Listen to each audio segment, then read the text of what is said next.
All right, so we're live.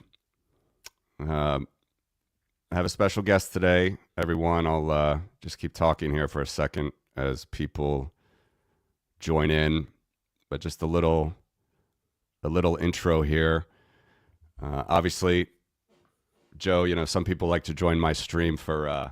I'm perhaps the person that swings the most intensely in the world between Bitcoin and Ukraine support. So it's a weird niche. And we have, obviously, Europeans are very, very favorable to supporting Ukraine, I think, generally. But as we get farther west, where you and I are originally from, where we grew up, it gets harder. And I saw Joe, who I'll introduce here in a sec. I saw him. Saw you, Joe, I guess first time was a couple months ago on, I think it was Professor Gerdis's pod. And then I saw you recently on Jonathan Fink's show. And I just really like the cut of your jib. We're talking just about supporting Ukraine. It's a difficult topic for, everybody. Everybody's busy. Everybody's got their own schedules. And the world is so polarized. We get in our echo chambers. Everybody knows all the grand scheme of how this stuff goes. But when it comes to Ukraine, obviously this is a super major war that's been going on for 3.5 years, but actually, over 10 years in Europe. And it's unbelievable how under the microscope this war is. A lot of people say the war in Gaza was the first sort of war in Twitter. It's although there's certainly a lot of truth to that. Really, it was in Ukraine was the first one. And this war has just changed everything. I mean, we're talking about the cost of defense, the weapons that you're used to defense, the weapons that you use for offense. It's a totally different war. Yet, if you put this stuff out in the space to people that are not really focusing on Ukraine like you and I are every day, it's pretty polarizing, right? You and I know this. People think it's Biden's war. People think it's a fake war. Still, people in the U.S. in particular, they get very much pulled in these polarized directions from folks like Tucker Carlson. So I just want to say kind of where I'm coming from. Again, as someone who, admittedly, I have a tough audience when I talk about Ukraine, right? Because I was just on a big show, my buddy Marty Bent's show. It's called TFTC last week. And every time I bring up Ukraine, I know that to my audience, I sound strident. I sound like I'm talking down to them. I'm talking about, how I want to raise their awareness, what's happening in Ukraine, their support, and I was in a particular mood last week. If people haven't heard it, they'll clearly hear. Where we were right. Folks like you and I were right. People that follow Ukraine were right. Trump came into this and he said he was going to end the war in a day. He said that many times. It hasn't happened, and he has been very well. Actually, before I go to that, let's not go too deep there. The bottom line is what I heard from you.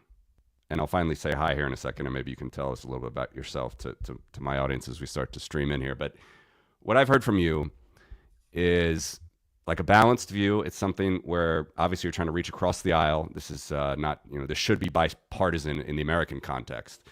Outside in the European context, it should be something that every European cares about. I mean, Ukrainians are literally fighting for, Ukrainians to go on vacation at the moment. It's unbelievable.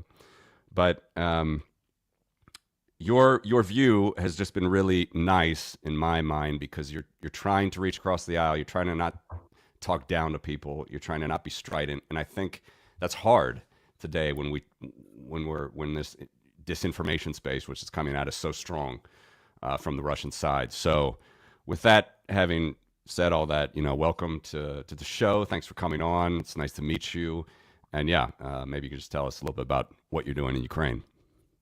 Yeah, thank you, Matthew, for that introduction. And I'm Joe Lindsley, JP Lindsley here in Kyiv, and I ended up here sort of accidentally in the pandemic, which I can explain in a minute. But for the first 3 years, of Russia's full-scale invasion, I reported every single weekday. I never took a day off from February 24th, 2022 until right about last Christmas on Chicago's WGN radio. And through that experience, I fought to keep that show active every day. And I was really, after a couple months, when the attention started to fade on Ukraine in 2022, I realized that if I was going to keep that audience, I really had to understand the moods of those who are listening and people who are driving to work in Chicago, for example, to keep them engaged on Ukraine. And so that exercise of daily reporting, 10 minutes live every day, forced me to create this this real understanding of what people are caring about in the U.S. And in a way that would make listening to stories from Ukraine fit into their lives. And so I think, and sadly, I lost that show. It was canceled by the corporate overlords right before Christmas. But I've continued to stay here and report in different ways. I was on Ben Shapiro's show a few days ago, and anything I can to share this reality, and especially because Matthew, I think, and I put myself through this thought exercise, but if I had never been to Ukraine, the first time I came here, I was passing through in 2018 while I was traveling around the world. And if I had never come to Ukraine, I very well would be a huge, Ukraine skeptic in the U.S. And I think in large part because I started my career working for the people who push for foreign wars. I started at the Weekly Standard as a cub reporter. And then I was sort of subsumed into the world of Rupert Murdoch and Roger Ailes. I became protege to Ailes when I was about 23, 24. And I saw all of that political and media manipulation and mess up close, and I rejected it. I quit. I gave up my career at Fox. I actually escaped in a car chase through the Hudson Valley because they thought I knew too much. And I really rejected, everything about the way high-level American media, politics, and the war machine functions. And along with friends who had served in Iraq and Afghanistan, we all began to figure this out together and say, wait a second, we really reject our foreign policy in particular. And so because I had, was sort of burned by American politics and American foreign policy, if I had never been to Ukraine, I quite easily would be a huge skeptic now because I wouldn't see any reasons to believe otherwise. And so that experience for me helps me, I think, relate to many, hardworking Americans who don't see what Ukraine really is. Yeah, I like that. Quickly, what was the high-speed car chase? Have you gone into that? I'm sure you've gone into that before. But. Well, so Roger Ailes, who was the founder of Fox News, and he was sort of the visionary that helped get Nixon elected and Reagan and H.W. Bush. He was my mentor, and he was teaching me to run the company. It was quite strange, but I was pulled into that that world of high-level media and politics. And because Roger saw something of him in me, I had the same anger that was necessary to sort of get ahead, and so he was teaching me in the way how he knew how to listen to the mood of America and then manipulate it in the direction that he wanted, and it all seemed great. But I went into media and journalism because I believe in pursuing the truth, and after really about a year. Working with Roger at Fox and in other places there, I began to see that there was a permanent conflict with the truth. The truth was only incidental. Power mattered more, and I was being tested to see if I would be willing to make things up for the company and for the mission there. So this became a conflict, and it was a whole long story. That there was Showtime made a TV series where Russell Crowe played my boss, Roger, and some actor played me. It's Hollywood, so the details are not all precise, but the idea is there. And so one day I said, I got to get out of here. And so I quit, but it's like the mafia. And Roger said, well, you can't quit because we told you everything. And so I was stuck there for a while. And then one day I got in my Jeep and I just escaped through the Hudson Valley, and Roger's security team and henchmen were following me, and it was madness, and they tried to ruin me in many ways. They went after my family, everything they could, And so it was quite a tough experience. But I knew I had to separate myself from that world. And interestingly, if I had stayed there, and stayed at Fox, who knows what I would have become. But I think I would have been a very bad voice for truth, and especially now we see what's happening here in Ukraine. And I'm very grateful that my journey brought me here in an unexpected way. Because one thing I hated when I was working on Avenue of the Americas, at the News Corp Tower, is that we were so disconnected from the world. We had all this power to share and tell stories and to pursue truth and investigations, and we were so removed from everything that was happening in the world. And here I am. I mean, often I spend time in the city of Kharkiv, 30 miles from Russia, and places closer to the front. And so I couldn't be closer to what's happening here. And that's exactly why I always wanted to be a journalist. And the reason why I'm in Ukraine before the pandemic, I was traveling around the world, and I had been in Sweden, and I flew to Lviv in Western Ukraine to join to give a lecture on media. People that had seen that TV show in Ukraine wanted me to talk about my experience leaving Fox. And so I flew here. I planned to be here for 2 weeks, and the borders closed for the pandemic. And my flight was canceled, of course. And, obviously I had chances to get out of here, but I quickly realized that during that crazy time, Ukraine was going to be one of the freest places in the world. And it was. Actually, my health got stronger. I never got COVID. And it was a free, open society for the most part during the pandemic. And so I stayed the entire time. January 2022, as it was the life was coming back to normal around the world. I was preparing to go back to the U.S. after being here for 2 years, but we knew what was going to happen. When the Russian troops were lining up, we knew that this war was coming. And I said, I've had a good time here. Now it's time for me to get back to a purpose and a mission. And so I resolved to stay here to face the invasion, and partly because of that daily report on WGN. I had that loyal audience every day, so I stayed, and now it's been 5 years here in Ukraine. I'm hoping to stay here until victory is achieved.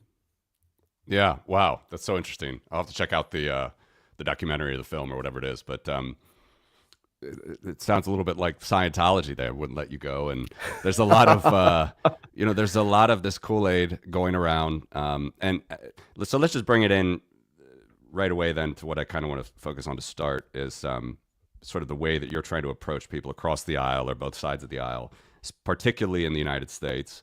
But I think this works, for Western Europeans. I think this works well, that sort of message that you're sending. But so, the hardest thing now is we're so polarized. And in the Bitcoin space, it's of course, there are many MAGA types in the Bitcoin space. I would certainly disavow that if anyone thought that I would be that. But what Bitcoin offers, just going to use this example for you, is it offers a taste of freedom, kind of like the freedom that you said in Ukraine during COVID, where you literally don't have to ask anybody for permission, right? Like you can withdraw your coins. You don't have to ask anybody for permission. You can take your coins across borders.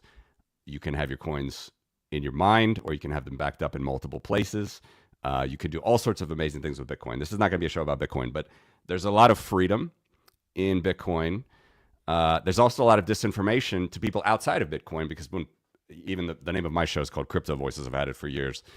I'm probably the last Bitcoin show that still has the word crypto in the title, because the word crypto is a really bad word in Bitcoin. And I understand it because you get all these scams. Trump himself and Melania, they have 2 scam coins. These meme coins. This basically has no point other than to pump out of the brand or the name, and there's literally no function for the coin. But Bitcoin, of course, is very different. It's very deep. If you looked into the history of Bitcoin, you could see, not only cryptography and ideas that go back to the 70s, but you can see ideas of freedom, sort of doing your own thing. And it's fresh air. It really is fresh air. That's sort of, I just want to get that out for you to understand that to some of the people that are listening to this show right now that maybe haven't heard of you.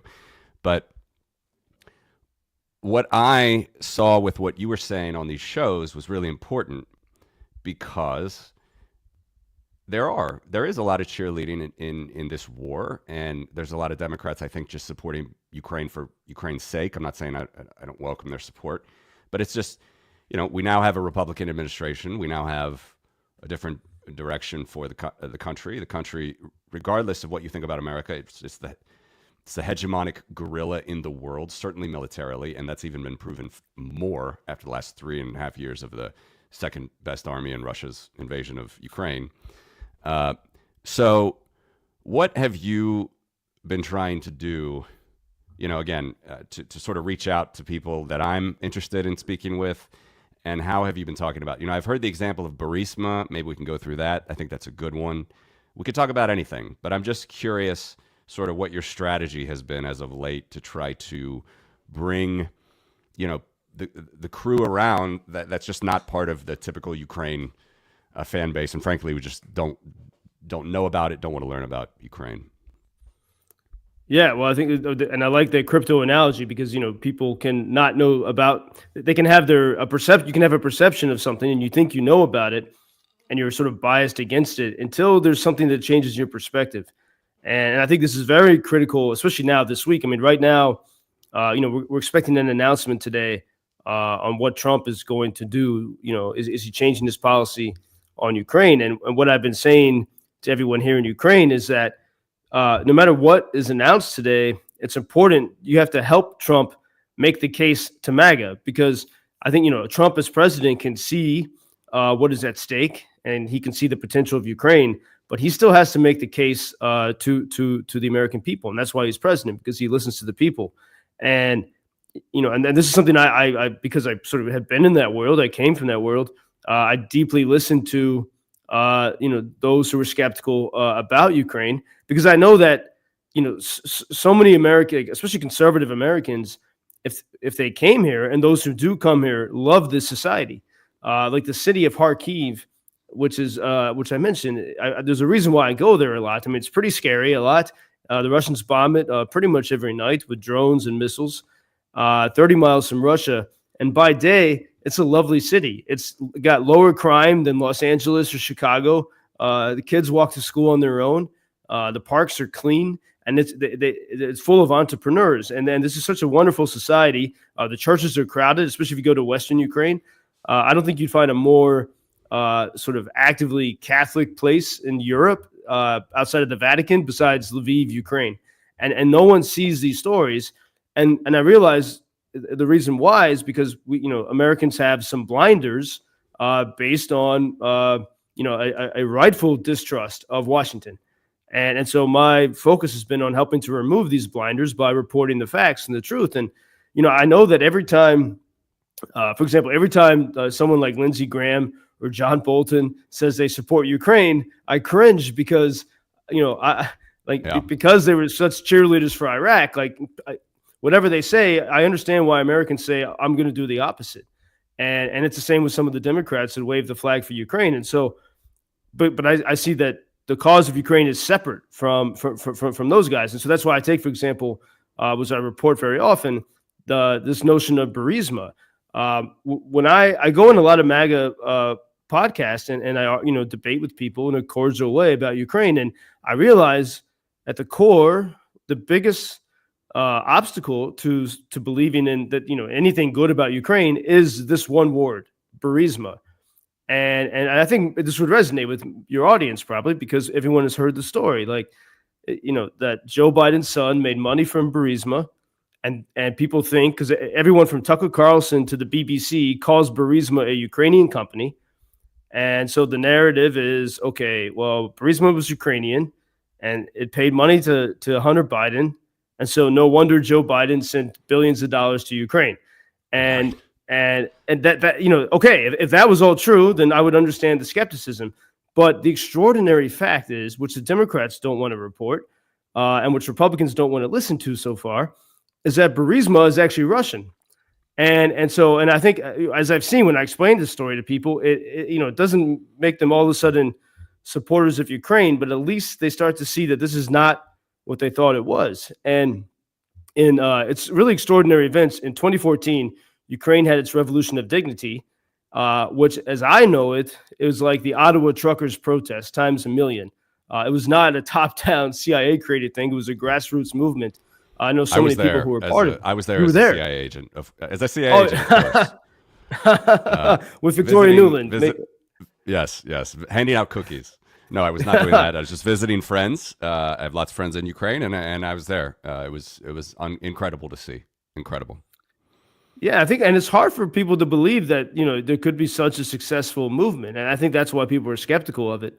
I mean, you look at, it's very sad to consider what happened in Hong Kong. The people of Hong Kong were inspired by Ukraine's Maidan revolution, and now it's all gone. China stopped it because they saw it was a threat, and this. What's happening today, every time we have ballistic missiles landing here in Kyiv, for example, that's because of that revolution. It's because the people refuse to be controlled. And this is the price they have to pay for it, because Russia doesn't, and all the other elites don't want that to happen. And so, and there's a reason why, when all the Team Biden, when they spoke about Ukraine, they never talked about the Maidan revolution. Macron in France never talks about Maidan because he doesn't want that to happen in Paris. And so that's part of the reason why the true story of Ukraine doesn't get out there, because the elites who know that Russia is a threat are also afraid of the wild freedom of the Ukrainians. And so if we just look at the story of Burisma, it was February 24th, 2014, the pro-Kremlin regime fled Ukraine, so the revolution had worked. And in that regime, one of the ministers in the government was the CEO of Burisma. So with the rest of that Yanukovych government, he fled to Russia.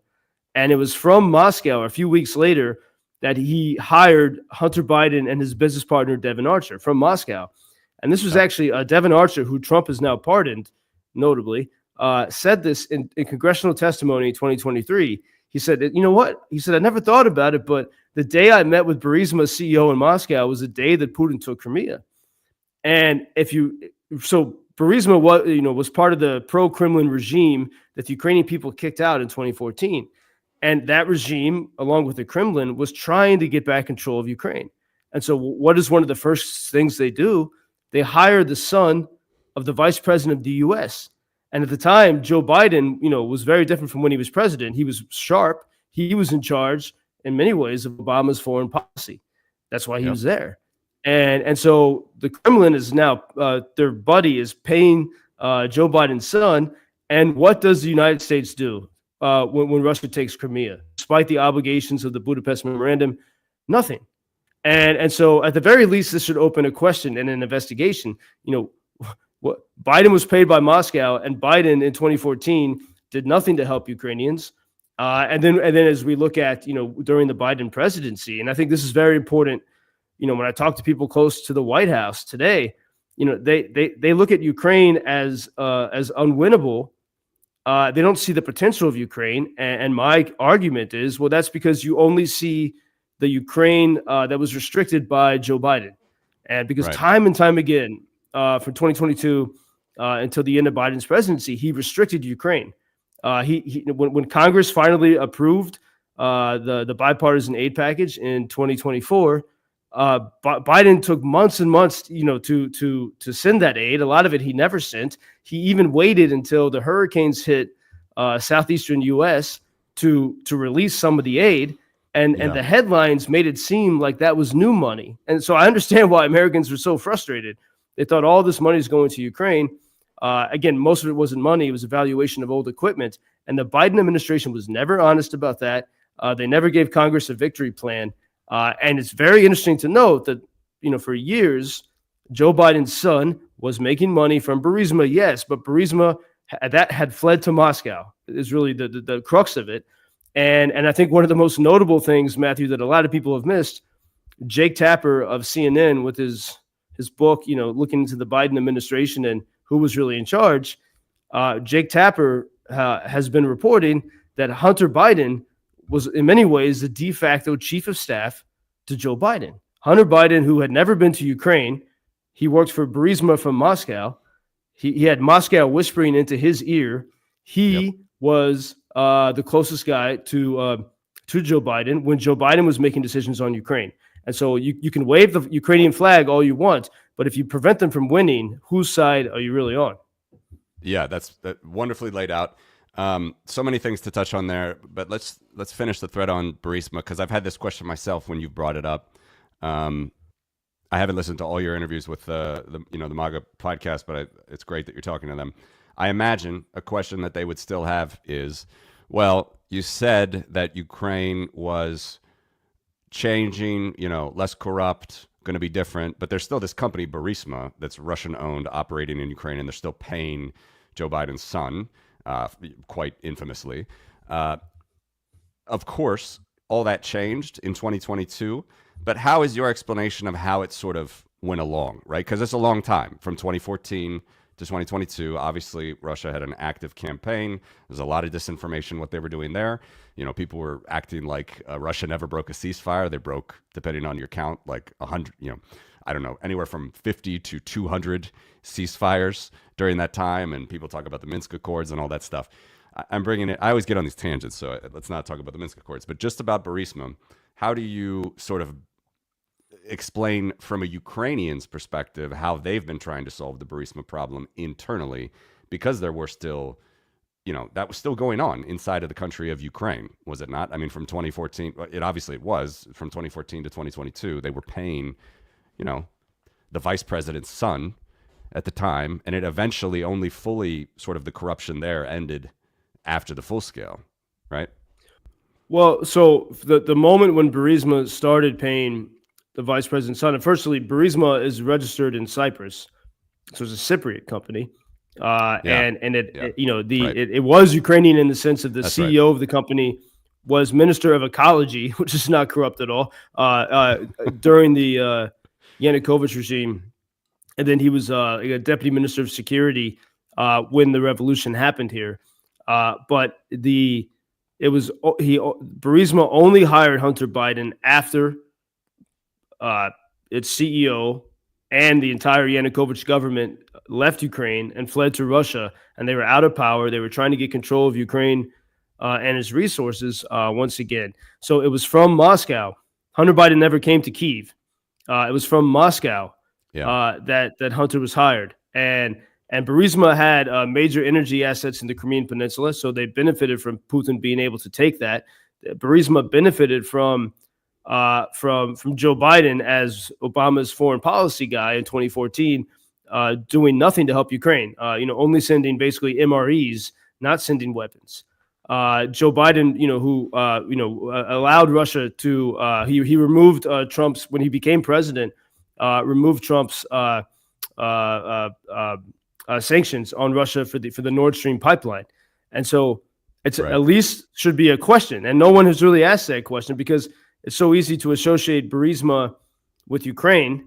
But that's like saying that Yanukovych is still the Ukrainian president. He's not. That changed. They went to Russia. And it was, again, it was from Russia that Hunter Biden was hired. And so this should be a starting point to at least reorient our questioning on this. There are, efforts over the years to investigate Burisma. It's very messy. Burisma. I've been warned by people here not to touch this topic. People who know that that what I'm saying is accurate, but they say be careful, don't touch it because they're pretty powerful. So that's Burisma has also supported the Atlantic Council, which ostensibly is very much in favor of Ukraine. So their tentacles are in many places, but when it comes to the simple thing, it is inaccurate and false to say that Hunter Biden was paid by Ukrainians. He was paid by anti-Ukrainian, pro-Kremlin friends from Moscow. That's the first thing to clear up. And I think once you clear that up, you can begin to see to actually make sense of what's happening here and what happened during the Biden years. Why was Biden restricting Ukraine? Well, if Hunter was actually a top advisor, as Jake Tapper reported, it begins to make sense. Right. Very interesting. Well, also very interesting what you said about being a bit dangerous to talk about this company. In light of that, we can move on to other topics, but one more there. What is the current status of Burisma as it operates in Ukraine or has operated in Ukraine, say from the end of 2022 to today? It seems that it has sort of vanished and dissolved. This is a hard thing to pin down, but there is no, as far as I've been able to see, there is no known entity. The CEO.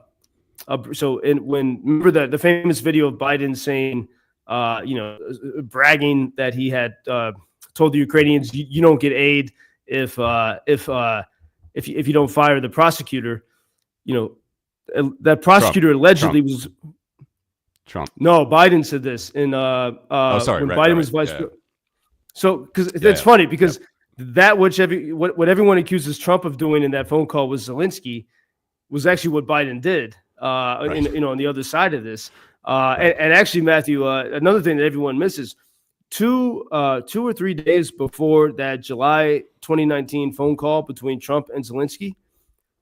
So when the story, the narrative that we remember is that Trump was somehow pressuring Zelensky to investigate Joe Biden, and on this point of Burisma, even though Burisma was not mentioned in that call. Well, 2 or 3 days before that phone call, I think it was July 26th, 2019, the Washington Post had a front page, top of the fold story about the money and the Post said possibly corrupt money that the Bidens were making in Russia and Ukraine.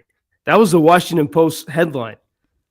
2 or 3 days later, Trump calls Zelensky. And you realize, if you're president of the United States and you have this headline in the Washington Post, which was not favorable to Trump, this is during that Democratic primary in 2019. And, it makes complete sense to ask the president of Ukraine about this Washington Post front page story Right. with questions about the money that the Bidens made here. And so that really was the context of it. And the Biden had pressured Ukraine under President Poroshenko to get rid of the prosecutor who it seems was investigating Burisma. It's very hard to pin down the details on that. And after that, Burisma, Zlochevsky was able to kind of warm himself back into Ukrainian society. And this is what you had. You had a lot of, when I first came here in 2018, even in Kyiv on a basic level, people were speaking Russian. You had lots of Russian influence here that they were sort of creeping back after the revolution of 2014. All of that, of course, changed. Well, not all of it changed, but a lot of it changed with the full-scale invasion.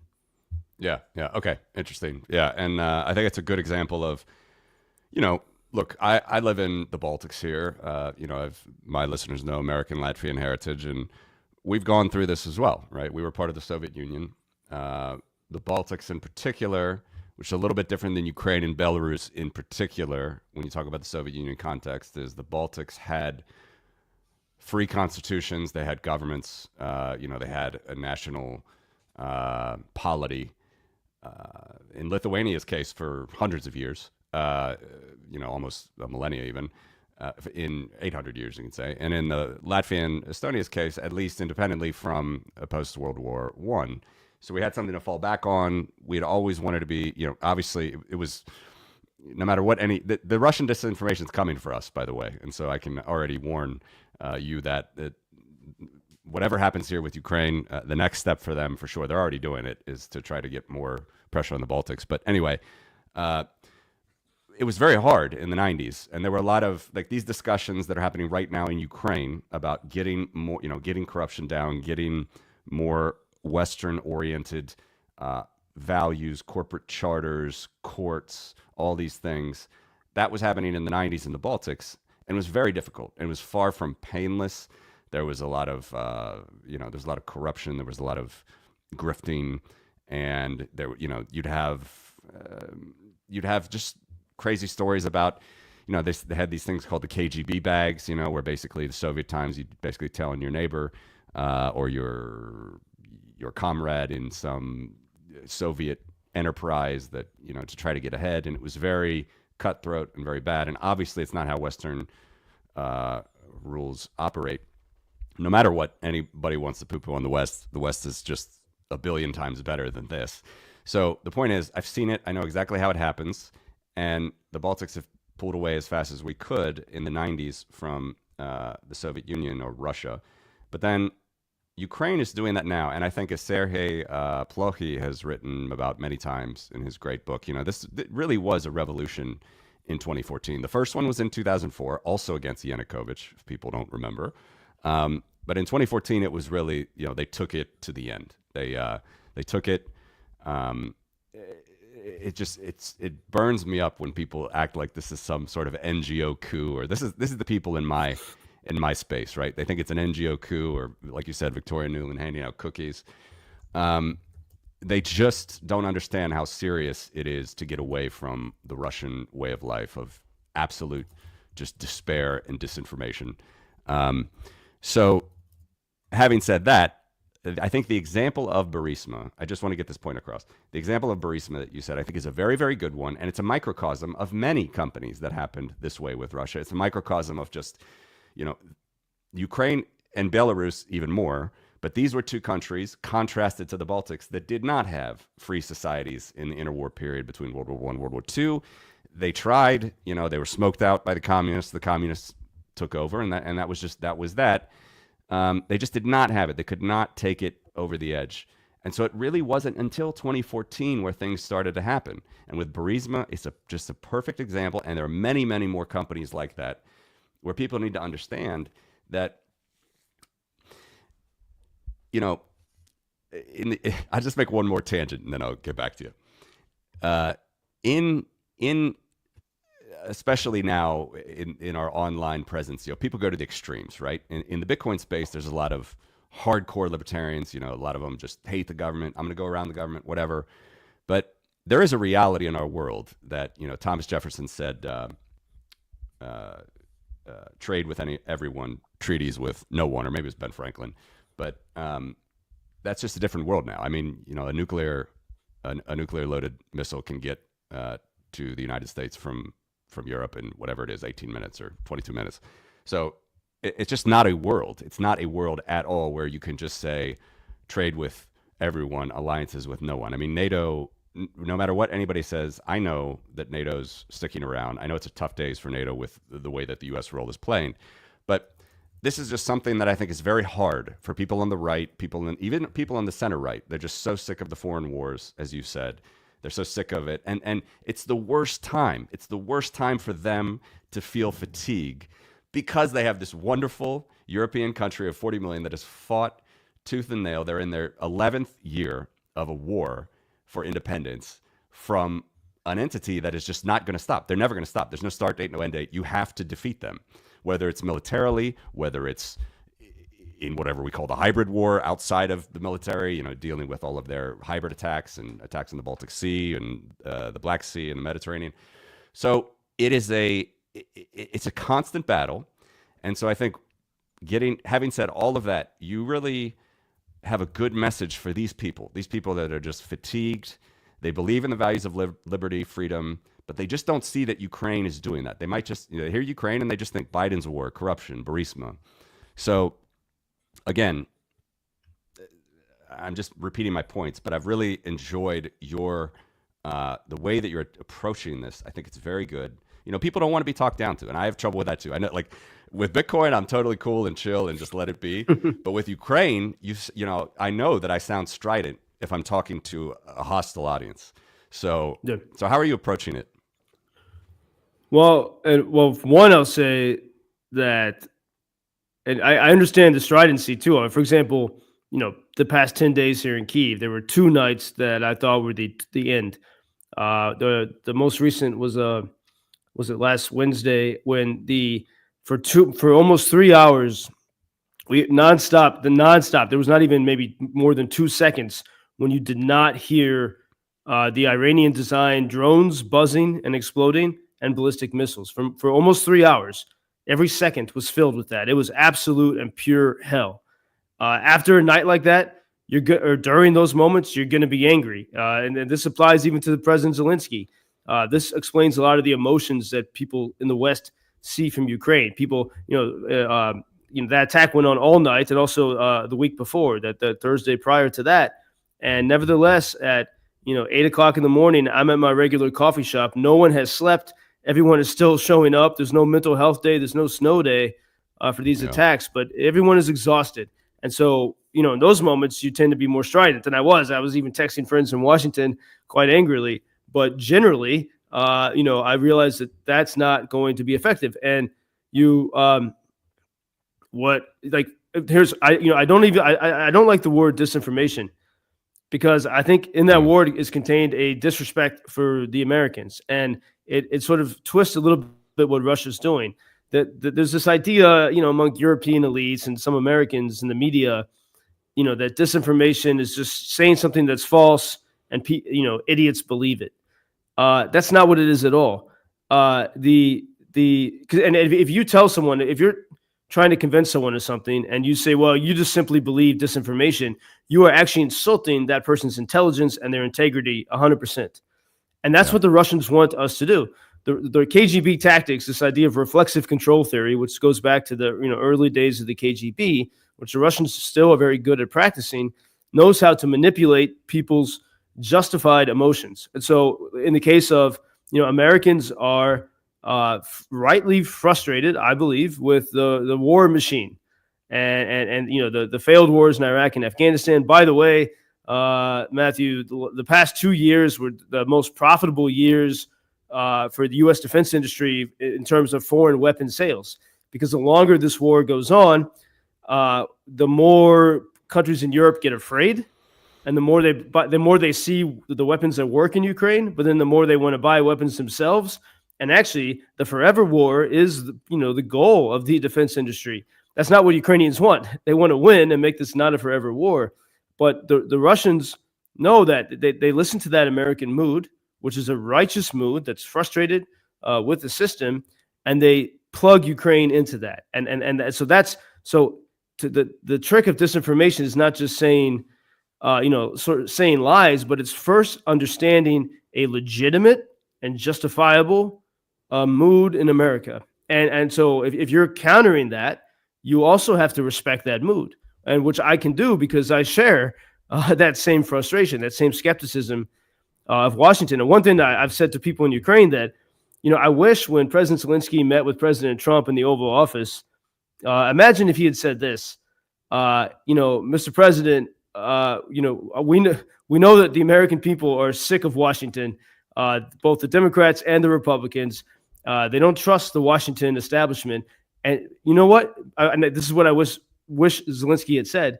Neither do we Ukrainians. We don't trust Washington, because in the 1990s, the same uniparty, the Democrats and the Republicans, promised Ukraine, hey, give up your nukes, and not just your nukes, but give up your best bombers, all of your weapons, really, and we're going to protect you.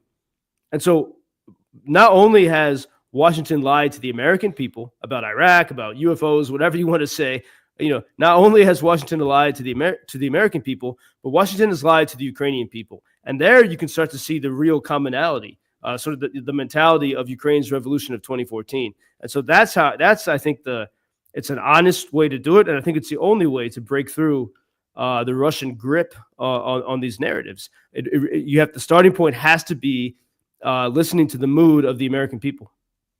Yeah, wonderfully said. What about, the idea that it just seems this far right media, which again, Tucker Carlson, you've mentioned a couple times. He is, of course, someone who grifted very hard for the Iraq War in 2003. Now it's changed his tune in some neo-religious way. He has, he gets clawed by demons at night, and he supports Russia, and he interviews Putin and Lavrov and all these guys, and he loves it.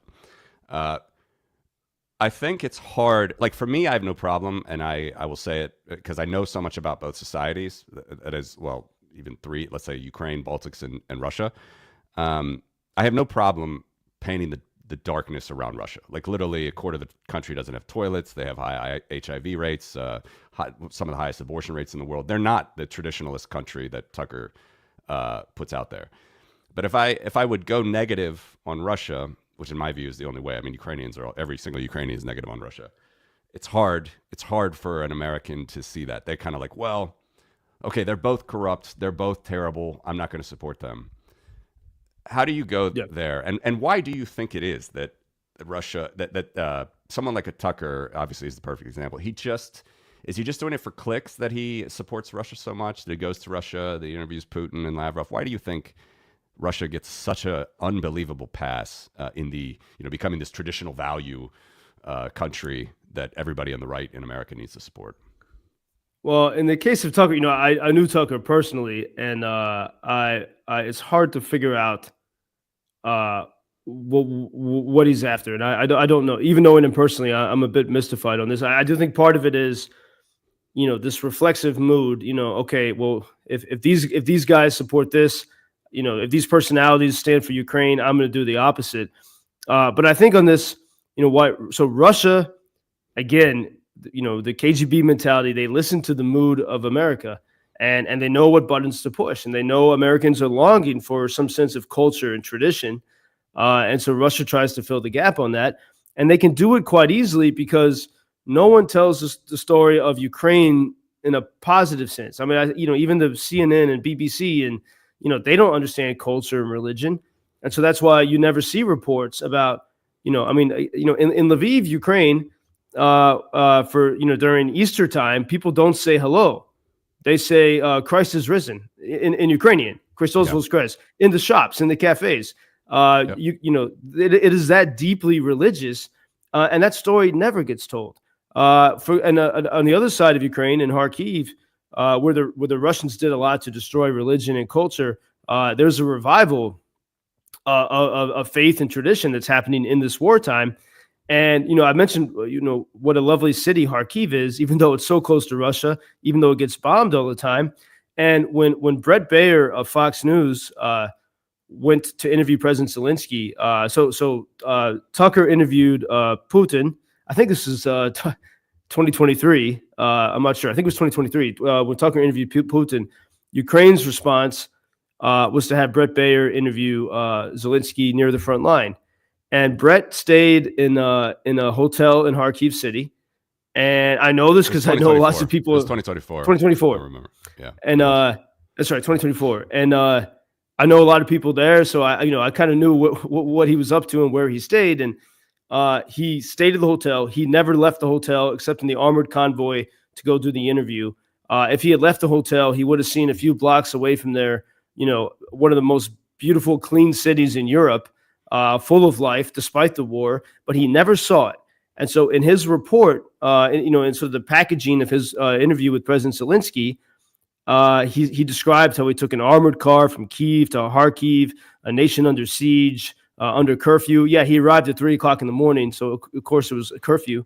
And because he never stepped out of there and never saw the city, if you watch that report as an American, you would think that Kharkiv was Bakhmut.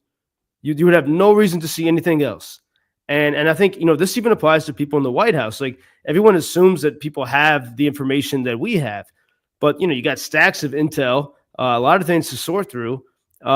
People don't realize that, even like in the White House, when they're talking about, okay, how do we find some solution here? I think there were, people close to Trump thinking, okay, we'll protect Western Ukraine and maybe give up the East. But if you know Kharkiv, Ukraine, you know that the most defiant place in Ukraine, where still, probably 700,000 people live, is Kharkiv city. Kharkiv is less likely to surrender than Lviv, but these stories are not—they're not told. I tell them in my my own little narrow space here, I guess, but they're not widely told, and so people don't see the positive side of Ukraine. Look at Pete Hegseth's video that he released on Friday about we're going to scale up drone production. We're going to be cutting edge on drones, and I see this all the time here. American defense contractors come here. They think they have the best. And when it comes to the big stuff, it's great. The Patriots and the ATACMS and HIMARS. But when it comes to the new technology and the drones, American kit does not work here because it's not adaptable. And the thing is, in Ukraine, when a drone doesn't work, if it's made in Ukraine, the frontline guys communicate to the people that make the drone, and within 24 hours, you can have a new product.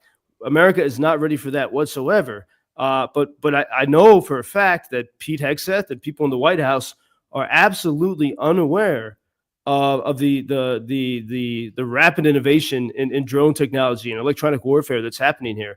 They're unaware of it, and part of that is because when defense contractors come here, they realize how their products don't work, and it would cause them to sort of change their entire business model. Ukrainians can do stuff on the cheap, which is a threat to the industry, and they develop very quickly. And so the defense contractors go back to the U.S. And they don't want to report what they actually saw here. Instead, they say, "Oh, our products are battle tested, and let's scale it up and let's build 100,000 of things that they know don't work." Yep. And so I would say the stories of Ukrainian culture and it's sort of Ukrainian obsession with freedom and tradition and also innovation. Matthew, those stories are not told very well, and so that's why Russia is able to fill that gap. Yeah, well said. Well, we got to improve on that. Listen, one more on Tucker. My buddy Yael from the Consumer Choice Center, he just sent one in. I actually don't. I try to stay happy in life, so I don't watch Tucker, so I don't exactly know the context of this question. Maybe you do.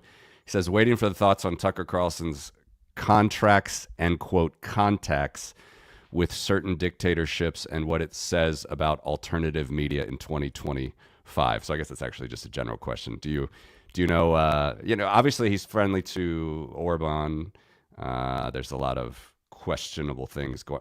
This question might cross with your view of trying to be, reach out to the Trump people, because there are, Trump. I don't want to spend too much time on this, but Trump, he has these connections with Orban. He clearly thinks, as Bolton says, Putin is his friend and therefore Russia is his friend. I don't know.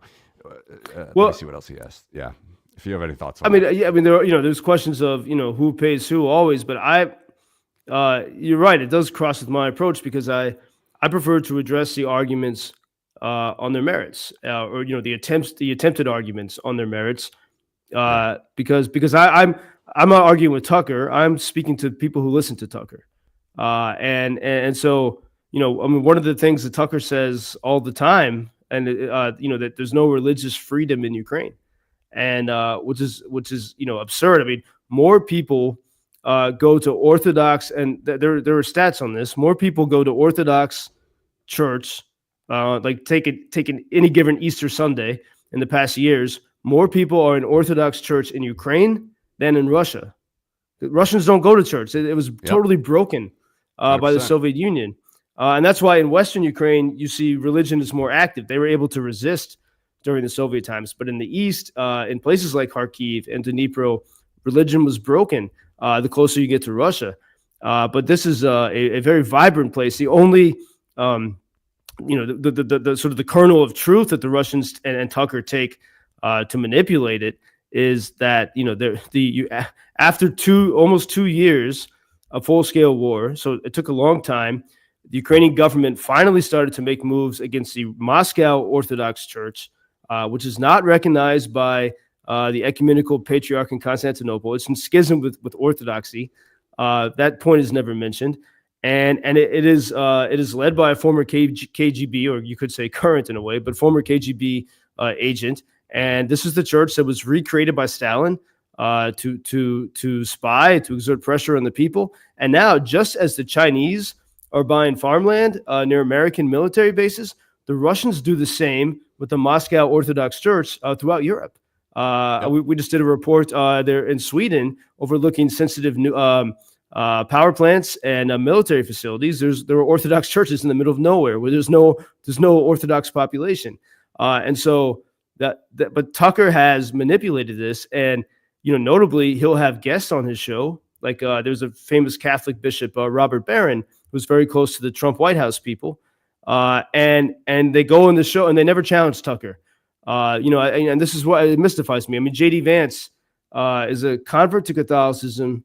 And he spreads these lies that the Ukraine is suppressing religion when the fact is the most sort of traditional religious country in Europe, besides maybe Poland, is being bombed every day and being destroyed. And so when Tucker says this stuff, the best spin I could have on Tucker, and this is having known him, because he was at the Weekly Standard as well, and then also in the World of Fox.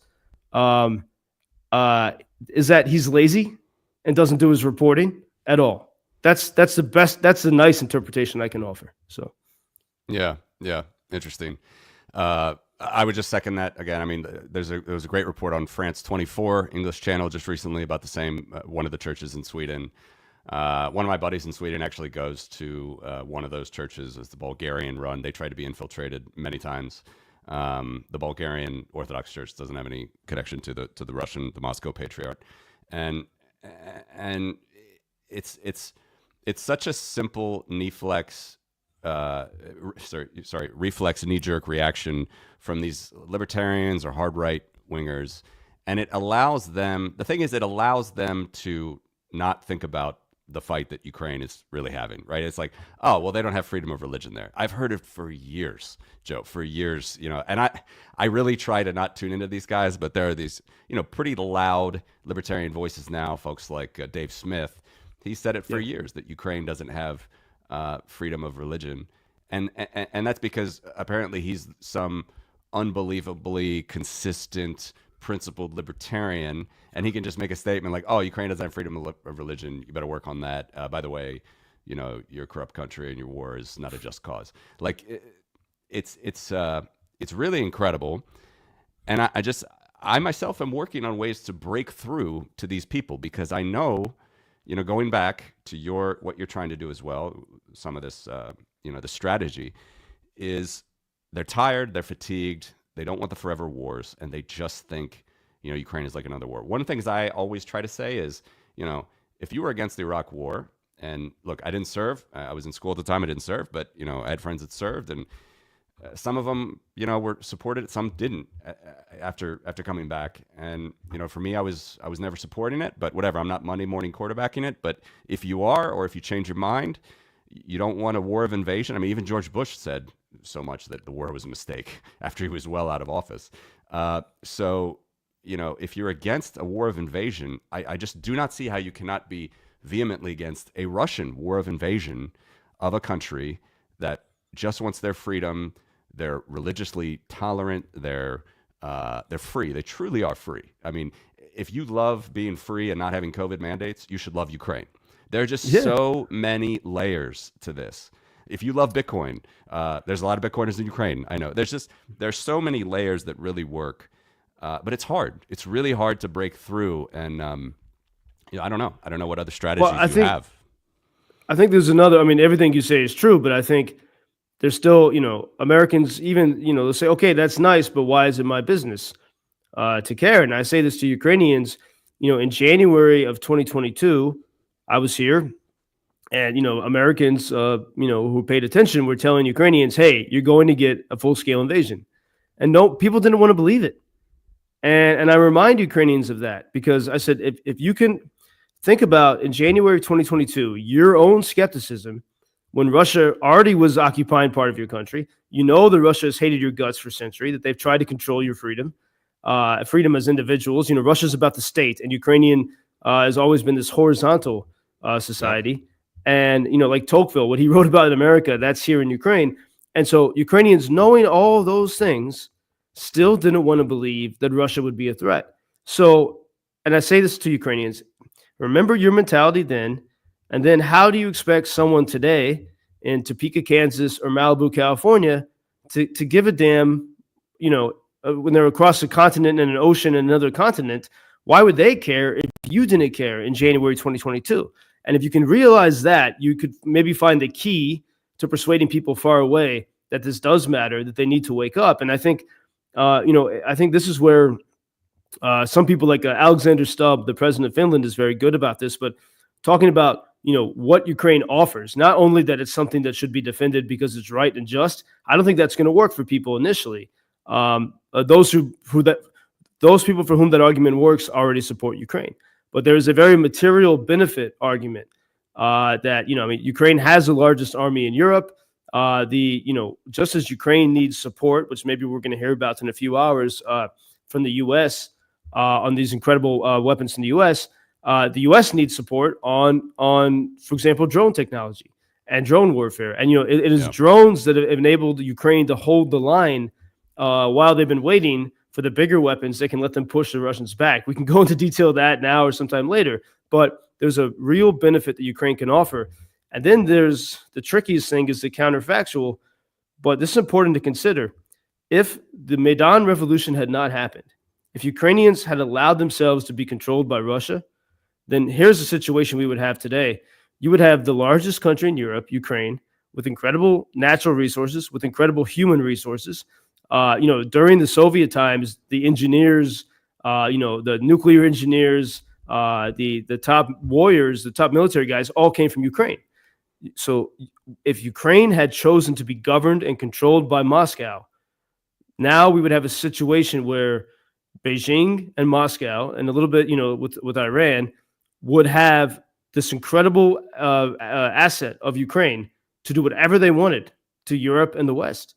And it's Ukrainians that have prevented that by refusing to submit to a tyrant.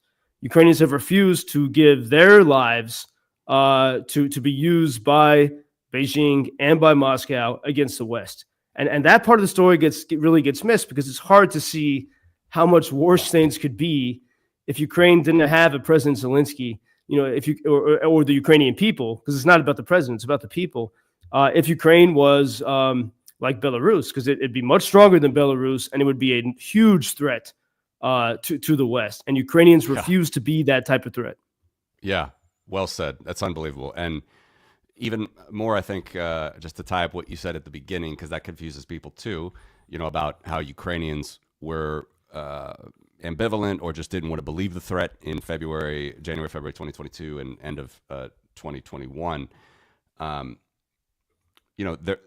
They're just everyday people, right? I mean, people got to get along with their lives. They don't want to think about some of this stuff. I mean, myself being, abroad, hyper attuned to this stuff because, my grandparents fled the Soviets after World War II and during World War II, I should say. And, we know that this threat is always going to be there. There's just no start date. There's no end date. It's always going to be there. But I think obviously going back what I was saying earlier, it took about 20 years or so after the end of the Soviet Union for Ukrainians to really get there. They got there with Maidan, and now it's 11 years after that. There were plenty of Ukrainians on, the Atlantic Council's programs, talking very much about the threat that happened in end of 2021, 2022. But it's true. I mean, I had friends in Ukraine, and I was warning them, asking them, what are you doing? Are you worried and everything? And they were surprised. They were surprised on that morning in February 2022 that they actually went through with it. War, it's an unbelievable thing. And Russia knows, and I think particularly now. So anyway, I just wanted to say that because in case people were wondering, again, why should I care if even some Ukrainians don't care? It's not that they didn't care. It's just you got to go out about your daily life. And like you said, I mean, sometimes you just get bombed the hell every night with drones and missiles, and you still get up every morning, take care of your family, go to the same coffee shop. It's an unbelievable mentality what they have to work through right now, and they obviously need our support, anybody who's willing to help. Regarding some of these recent attacks, how have you noticed the change in their mentality? Because I can imagine it's pretty difficult. I mean, right now, for people that don't know, like Putin is really letting out all the stops. He completely wants to demoralize the situation. They want to go from, used to be a couple hundred drones a night, then it's like 500 drones a night. Now it's like 1,000, or they want to get up to 1,000 drones a night. They're not stopping. No, it's getting more intense. And these, those, especially twice in the past 10 days, as I mentioned, have been, I've been through a lot. I've been near the front lines.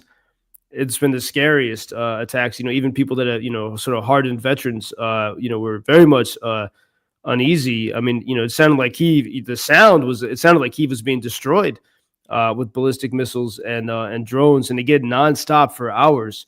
And there's this weird duality because it's been beautiful summer days. All day, Kyiv is a lovely city. Some days we've had problems with air quality because of all the fires, but beyond that, the daytime. The outdoor cafes are busy. People are going to, I love walking or running in the morning. Kyiv has sort of this New York energy, but in a cleaner way. People, rushing to work, walking fast to work. The city's moving and full of energy. And then as you get closer to nightfall, you get this sick feeling. You're like, okay, what are we in store for tonight? And it's been real hell, the likes of which no one has seen here. And The Russians have tried this tactic of, demoralizing cities. I mean, they've tried this with Kharkiv, and it doesn't work. I mean, I think the Russians still don't understand fundamentally that there can be people on this planet who actually want to live in freedom, and that they actually prefer freedom. They like freedom so much that they will face bombs for that. I know people, anyone who lives in Kharkiv could live anywhere else in Ukraine. And there's people who choose to live there. I have friends who've, had babies there in the wartime, people that have moved back there because that is their act of defiance. It is an insane devotion to this idea of freedom. And the Russians, because the Russian people, have never had that. They've tolerated tyrants for centuries. It's gone from their DNA. I mean, this is the deep damage of the Bolshevik Revolution. And so I think Russia still thinks that you can frighten people away, and it hasn't worked for 3 years. But I think now, these recent this new level of attacks on Kyiv, again, it's the likes of which we've not seen. Absolutely terrifying. I mean, it really shakes you to your core. I mean, if you, it's there's no way to put a nice spin on it. And those attacks happened after Trump began to signal that he now sees Putin for who he really is. He said Putin is full of bullshit. He's always, that he's always been dishonest with Trump. Trump is now realizing what Margaret Thatcher, by the way, warned the world in 2000. She said Putin is a bad guy. Well, Trump's realizing that, and for really only a few days after that first signal of a change in Trump's mind is when Putin began to do these attacks. And perhaps it's his last ditch effort to push back. I mean, I follow on X two of Putin's biggest apologists in the Kremlin, Alexander Dugin and Kirill Dmitriev. Kirill is sort of the smooth business guy who's the envoy to Trump. It's very interesting to follow their tweets because you see them starting to get desperate now. They were sort of kissing up to Trump, and now they're getting a bit desperate. So I think we see that desperation in these attacks on Kyiv, and they still, the Russians still have this idea that they can break the spirits of the city, and that, that's not what you see. I mean, again, 8:00 in the morning, you can go to your regular coffee shop, you show up at your office, kids go to school, no snow day for missiles, and I see the spirit. People are tired, of course, but I do not see the spirit being broken. In fact, I see it's quite the opposite, actually, because a few months ago, there was a malaise here, really through like 2024 summer until a few months ago, there was a malaise. People were getting tired. And you see that the further away you get from the front, like when you go to the city of Lviv in the west, more people there were willing to, have some kind of deal or negotiations because they weren't in the immediate crossfire. And you just become depressed because your options are limited. But with these recent attacks, the spirit of 2022 has been reawakened here, including, by the way, in that city of Lviv, which has been spared a lot in this war from direct attacks. I mean, it's still affected in many ways, but the Russians pounded this beautiful UNESCO-protected, historical, deeply Catholic, Greek Catholic city of Lviv over the weekend. They pounded Lviv in the worst attack on that city since the beginning, and it's very close to the Polish border. It looks like the Russians are realizing that this is maybe their last chance to destroy that which they can't have. Okay, just a couple more for you, Joe. Still in the spirit of reaching across the aisle or just reaching to anybody that wants to help Ukraine. I can't help but feel extremely jaded and sad for Ukrainians, even with everything that you just said and the spirit that is back, because it has to be. When it was Biden, it was in office, and we talked about that at the top of the show, and the Hunter Biden affair and everything. But the delays in the weapons, it was literally that people talk about the Russia's red lines, which have obviously all been crossed and still no. Russia continues like a rat in a corner, going to say, "Oh, we have this nuclear deterrent, and we're going to use it." They're not going to use it in Ukraine, right? They're not going to, regardless of what happens, they're not going to use it. And NATO, honestly, could have, even if it was Ukraine operating NATO weapons could have kicked Russia out in a matter of weeks, months. I still believe that in 2022, if we had given them max support, max weapons, air superiority, all the rest. But people forget, and people think that the United States has sort of been there always. No, they weren't. With Biden, it was a drip, literally a drip feed of weapons. So slow. So, the U.S. had red lines too, was my point. So like Russia had the red lines, U.S. red lines. The U.S. crossed all those red lines. They gave them all the weapons. The most embarrassing of was the max long range weapons into Russia at the very end of Biden's term before Trump took over. But then, of course, we have Trump who comes in. I started to say this at the top of the show, but didn't want to get into it, but now I will. Obviously, Trump has been wrong in everything here. I mean, he's totally misjudged Putin, as John Bolton says, who I agree with in this point in particular. When Trump thinks someone is his friend, he thinks that that's like a friendship with the country. He thinks that about Putin. And nothing about what Trump did surprised me in many ways, actually, this Trump administration. Finally, I think the hard right people are getting exhausted because of the Epstein files conundrum. Just, dithering and obviously going to be sweeping under the rug. But going back to specifically Ukraine, nothing surprised me. I mean, Trump said he was going to try to do it. He said from saying he's going to end it in 24 hours to saying at the very beginning, you might remember this quote. He said, "I think I have the power to end this war." He said, "I know I have the power to end this war." And then he said, Zelensky's a dictator. He said Zelensky shouldn't have started the war. Then he humiliated Zelensky in the Oval Office. Vance, in the most just disgusting way, piled on.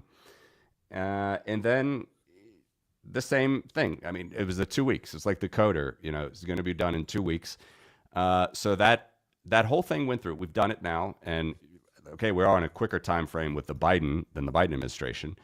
But maybe finally there's an announcement day. Maybe finally. But honestly, I'm not holding my breath, Joe. I'm not holding my breath. I know how this goes. The United States, Kissinger said it's the only thing worse than being an ally of the United States is being and worse than being an enemy is being an ally. Russia and United States are still peers. Russia is a very terrible near peer, but they're a peer of the United States. Ukraine's not a peer, doesn't have nuclear weapons. They've been just welched on every agreement, as you said, since the 90s for the U.S. to protect. But I'm not optimistic about American help here. So in the spirit of, again, reaching out and what might happen here with this bill, or just individual Americans donating. I always say they can donate Bitcoin. I can drop links in the show note where you can donate Bitcoin. You can donate any currency. What are you saying? Because I am just like a regular Bitcoiner. I am disgusted with the leadership on both sides. I think, although for me it's much more personal, aiding Ukraine, and I have friends there, I can understand, again, when people are in the West, like you said, sitting in Wyoming or Idaho or California, like, why should I care about Ukraine? They've been let down by both Biden and Trump. None of it is a surprise to me. Where do we go from here? How are we going to help them continue to defend themselves? Well, I think, you mentioned Kissinger, who, when I worked for Ailes in New York, I used to go to Yankee games with Kissinger. And I think one thing that that Ukrainians represent, the Ukrainians are breaking through that uniparty worldview as espoused by Kissinger, who actually said that Russia was necessary in the global equilibrium. And this is the controllers who would prefer to manage things than to have freedom, because freedom is messy. And Ukrainians are on the side of freedom.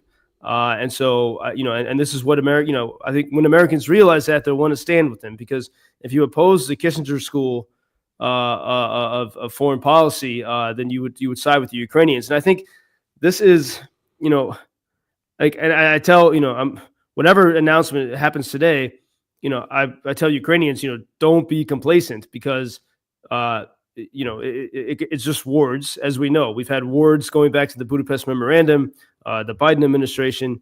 And I think, the pro-Ukraine people need to help Trump make the case to MAGA why Ukraine can win, and why Ukraine really is a peer of the U.S. when it comes to freedom, when it comes to innovation, including Miltech innovation. That case has to be made vociferously, and it's not made. I think, this like that. We can't assume that they actually know all these details in the White House. It's quite clear to me that people. I don't know if there's anyone in the White House, and I have some connections around there, who's aware of what Ukraine has done in the Black Sea. Ukraine is exporting more grain through the Black Sea now by fighting back than when they had the deal brokered by the United Nations. That's extraordinary. It's It's only by unbelievable. fighting back that they've made the Black Sea safer. They destroyed a third of Russia's navy. They don't know that. I mean, Steve Witkoff was referring to Ukrainian ships in the Black Sea. They don't exist. It's drones. And so we have to we can't assume that people don't know this stuff. The case of looking at Putin's nuclear red lines, I think one of the most instructive stories of Biden timidity and Biden failure that has put Ukraine in a negative light is what happened in Kharkiv in May of 2024. So just over a year ago, the Russians were doing kind of what they're doing to Kyiv now. They were making it, they were hitting Kharkiv something like 3 times a day, trying to destroy the city, trying to make people flee, to make it easier so that they could take the city. And they had moved into Kharkiv region for the first time since 2022. And part of this was because Ukraine, Biden had slowed down on the aid, and so we began to lose territory that Ukraine had taken back, and Kharkiv was being destroyed. And there was a simple single chorus from pro-Ukraine people, including Zelensky, begging the Biden administration to do something. And there's 2 things to realize here. One, with Biden and whoever was in charge, Autopin, whatever you want to say, Hunter Biden, like Grimer warm tongue, whispering into the king's ear, whatever it was.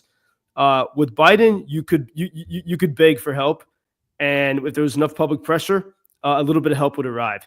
That doesn't work with Trump. You have to have a totally different approach. That's the first thing to keep in mind.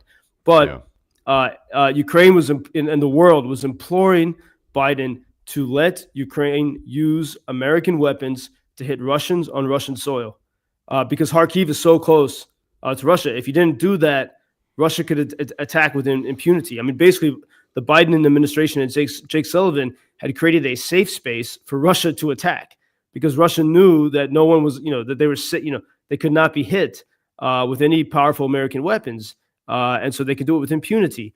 And so finally, it was, I think, the last day of May 2024, the administration gave permission to use HIMARS, American weapons, to hit Russians on Russian soil.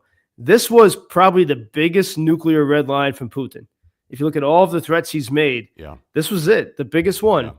And guess what? Ukrainians started to attack the Russian positions, the launch positions on Russian soil with American weapons. And here's what really did not get reported. What happened in June of 2024, the next month? Kharkiv was barely attacked. There were no attacks for 3 months. So you went from 3 attacks a day to no attacks for 3 weeks. Why? Because the Russians had to move their launch points deeper into Russia and to reset. And so we see there that it was possible to cross this major red line, that it actually made Ukraine, in particular Kharkiv, safer. It defended the city, and that Russia was in a weaker position. But then the third part of it is that would have been the time, if you had competent leadership in the White House, to triple down, quadruple down, give Ukraine more tools with Russia on its heels, and push to get a victory. And instead, no one did anything. They just sat. The media didn't even report on how safe Kharkiv became, because the absence of a problem is not an exciting headline. We weren't bombed today. Doesn't become a headline. So that whole story was missed. And I guarantee you, Matthew, that people in the White House don't know about that. They don't even know, even General Kellogg, who loves Ukraine, I don't think he's aware of stories like this that would actually be very influential were he to say them at the cabinet table or in the Oval Office. 100%. And that's that idea about fighting back, or even fighting back on the enemy territory. It has to happen if you're attacked. This again, I think, goes to this just weird in a vacuum theory that a lot of these hard right now libertarian folks sort of think about, is that, what would, you just can't attack on Russian soil. Well, what are you going to do? I mean, they're 20 miles from Russian soil. I mean, you have to attack you have to fight back. The defense minister of Estonia said as much in September of 2024, this past year. He said, "Look, what if Russia puts 200,000 troops on our border of Narva, just like they did with Ukraine? We are going to strike. We're going to strike St. Petersburg. There's no. What do you want us to do? Just let them come over and invade us? I mean, this is the thing that people don't understand what Russia is doing right now. They are out for blood. We have an alliance. We need to defend it, and." Yes, Ukraine isn't in that alliance, but even if they're outside of the alliance, they're clearly aligned with our values and they're just absolutely free people and they're not going to give up. So, yeah, I don't know. Again, I sound strident when I say these things, but I'm trying to get it across that, this is just not the way that Tucker Carlson is telling you. Well, we have empirical evidence that you can strike on Russian territory. And again, things get better for a little while until Russia buys time. I mean, when Ukraine made the incursion into Kursk, the Biden administration was clearly not pleased about it, and Russia was weakened for a time. In fact, Russia was so weakened they had to turn to the dog-eating nation of North Korea for help. I mean, that's how bad it was. But Russia did that, and it got to a stronger position. And so we have these ups and downs because we keep having these missed opportunities. And I think, I would sort of predict. My prediction would be that whatever is said today, if it's a strong statement from General Kellogg of support for Ukraine, real serious package, maybe at the very least defensive weapons to protect the cities, whatever it is, the Russians are going to have to do something. They're going to have to figure out how to respond. And I think the first response is going to be on the information level. And I think that if you're a Russian information person in the Kremlin, what's the best story to start pushing these past weeks? If you want to cause trouble for Trump, Epstein, because when Trump made that attack, the surgical attack, you could say, on Iran, that was the first time he had a MAGA rebellion, because a lot of people were like, wait, we didn't vote for foreign wars. That rebellion has calmed down because I think things went pretty well there. J.D. Vance was dispatched to make the case, and that calmed the rebellion down. But when Trump is now, saying he might support Ukraine, that's a tougher sell for all the reasons we went into, and no wonder now he's got the Epstein fire, which had been quiet for a while, and so now Trump has to consider, and the Russians are, they moved the chess pieces. Can Trump support Ukraine and keep his current position on not releasing those files? And the Russians are betting that he's going to have to pick one or the other. That it'd be too unpopular. And so this is something really to pay attention to and this is why for the Ukrainians, I mean, some of the people around Zelensky are perfectly capable of scoring own goals. People are tired, and also they don't understand America. Some of the political elites here, and they're perfectly capable of scoring own goals as they have before. Sometimes when it comes to dealing with Trump, they have to realize that Trump is not Biden, respect the choices of the American people, and communicate with Trump. And the main thing is to help give Trump the arguments that he can use to sell the story of Ukraine to the American people. And, Trump sees that that Putin's a bad guy. He sees that now. And he feels bad for Ukraine, but he doesn't know, these points I've laid out about, Ukraine's strong faith and freedom and tradition and innovation. These stories aren't told. And I even saw this when Ben Shapiro came here to Ukraine, which I helped organize. When he interviewed President Zelensky, he was trying to give him questions that would appeal, whose answers would appeal to MAGA. And I don't think, I don't think that Zelensky's team understood that or felt that. And so Shapiro, when he told the story of Ukraine in that interview, in the packaging of that interview, he focused more on why Russia has to be stopped. And he didn't have sort of the positive stories to share from Ukraine. And I think that is the challenge for Ukrainians now to help Trump have these stories that he can share with the American people, because the Russians and others are really going to try to make life as difficult as possible for Trump if he does decide to support Ukraine. Yeah, wonderful words, Joe. Listen, I think we can probably end it there for today.